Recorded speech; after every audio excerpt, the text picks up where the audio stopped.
একটি চাইনিজ প্রবাদ আছে।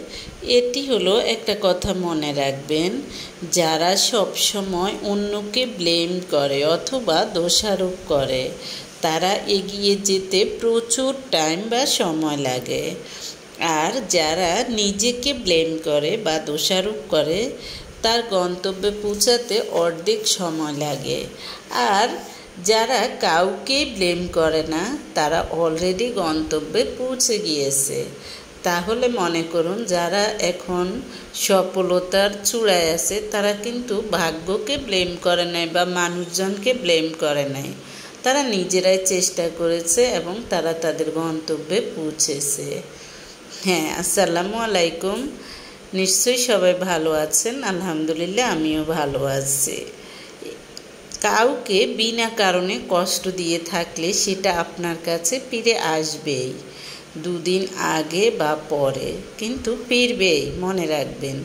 এ কথাটি শুধু একটি প্রবাদ নয়, এটি জীবনের একটি কঠিন বাস্তবতা। মানুষ যখন কাউকে অকারণে কষ্ট দেয় তখন সে হয়তো ভাবে কেউ কিছু দেখছে না, বুঝছে না, কিন্তু প্রকৃতি চুপচাপ সব দেখে রাখে। সময় সব সময় মনে রাখে, আর ঠিক এক সময় সে অন্যায়ের প্রতিদান ফেরত আসে। হয়তো তখন আপনি ভুলে গেছেন কাকে কিভাবে কষ্ট দিয়েছিলেন, কিন্তু জীবন কখনো ভুলে না।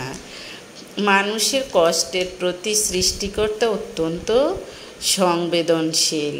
কেউ যখন বিনা কারণে অন্যের চোখে জল আনে, মন ভেঙে দেয়, অসম্মান করে, তখন সে শুধু একজনকেই কষ্ট দেয় না, সে নিজের ভাগ্যকেও কলঙ্কিত করে। আপনি কাউকে অপমান করলেন, হেয় করলেন, অথচ সে কোনো ভুল করেনি, তখন তার দোয়া নয়, তার বুকের চাপা কষ্ট, একান্ত আরতি বা কষ্ট আকাশের দিকে উঠে যায়। সে আর্তনাদ এক সময় ফিরে আসে অন্য কোনো রূপে, অর্থাৎ অন্য ধরনের সমস্যা দিয়ে আপনার জীবনকে তছনছ করে দিবে। জীবনটা আপনার কাছে কষ্টকর মনে হবে, আপনি ভাবতেও পারবেন না কেন এমনটা হলো। জীবনে সব কিছুরই প্রতিদান আছে।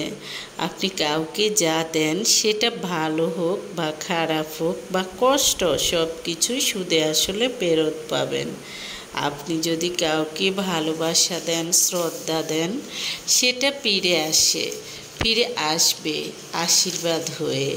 কিন্তু আপনি যদি কাউকে দুঃখ দেন, তার নীরব কান্নার কারণ হন, তাহলে সেই দুঃখও আপনার জীবনে ফিরে আসবে দ্বিগুণ হয়ে। এজন্যই মানুষকে ছোট করতে নেই, কষ্ট দিতে নেই, কারণ আপনি জানেন না আপনি কার চোখে পানি ফেলেছেন। সে যেই মানুষই হোক না কেন, অন্যকে কষ্ট দিয়ে কখনো সুখী হতে পারে না। জীবন একদিন ঠিকই হিসেব হয়ে হাজির হবে। তাই নিজের জীবনকে সুন্দর রাখতে চাইলে মানুষকে কষ্ট দেয়া থেকে বিরত থাকুন, বরং ভালোবাসা, সহানুভূতিশীল ও সহনশীল তার পথে হাঁটবেন। কখনো অন্যের দুঃখের কারণ হবেন না।